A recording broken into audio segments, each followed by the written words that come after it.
हो रही अनेकों घोषणाएं असमंजस के साथ साथ आश्चर्यचकित करने वाली भी हैं। 4 वर्षों तक सेवा देने के पश्चात सेना से बाहर निकलने वाले अग्निवीरों के लिए सरकार के अलग अलग मंत्रालयों द्वारा अपने अपने संबंधित विभागों में नौकरी देने की बात रोज सामने रखी जा रही है। नौकरी देने की होड़ में अब देश के बड़े बड़े उद्योगपति भी शामिल हो गए हैं। सबने अपने अपने कंपनियों में इन अग्निवीरों को नौकरी देने की बात की है। सरकार एवं उद्यमियों द्वारा किए गए वादे स्वागत योग्य हैं। नौकरी के इतने विकल्पों और अग्निवीरों की इतनी मांग जब देश के सरकारी व गैर सरकारी जगहों पर हैं, तो अग्निपथ योजना के खिलाफ आंदोलन कर रहे युवकों का आंदोलन तत्काल खत्म हो जाना चाहिए था। मैंने कई युवाओं से इस संबंध में बात की और उनकी राय जाननी चाहिए।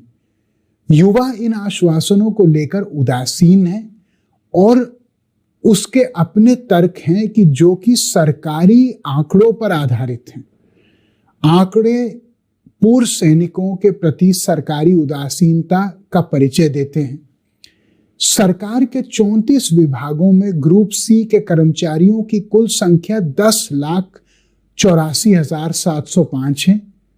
इनमें से पूर्व सैनिकों की संख्या महज 13,976 है, जो कुल दी गई नौकरियों का सिर्फ 1.25% है।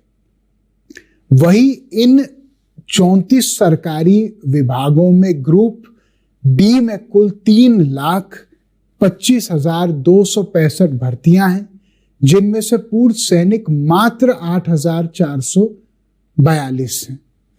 अगर इन आंकड़ों को देखें तो तमाम सरकारी और गैर सरकारी विभागों द्वारा अग्निवीरों को नौकरी देने की बात महज खानापूर्ति लगती है।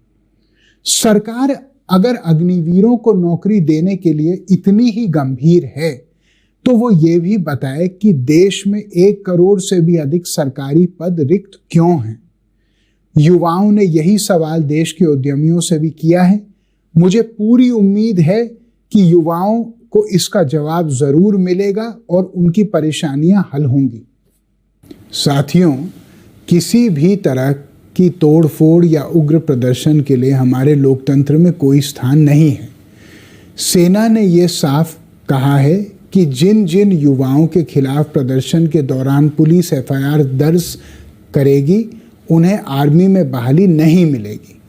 सरकार को यह सुनिश्चित करना चाहिए कि किसी एक भी निर्दोष युवा के खिलाफ झूठा मामला ना दर्ज हो। हालांकि जब प्रशासन खुद युवाओं के आंदोलन को खत्म करने पर आमादा है, तो ये कौन सुनिश्चित करेगा कि एफआईआर का गलत इस्तेमाल निर्दोषों को फंसाकर आंदोलन को दबाने के लिए नहीं किया जाएगा।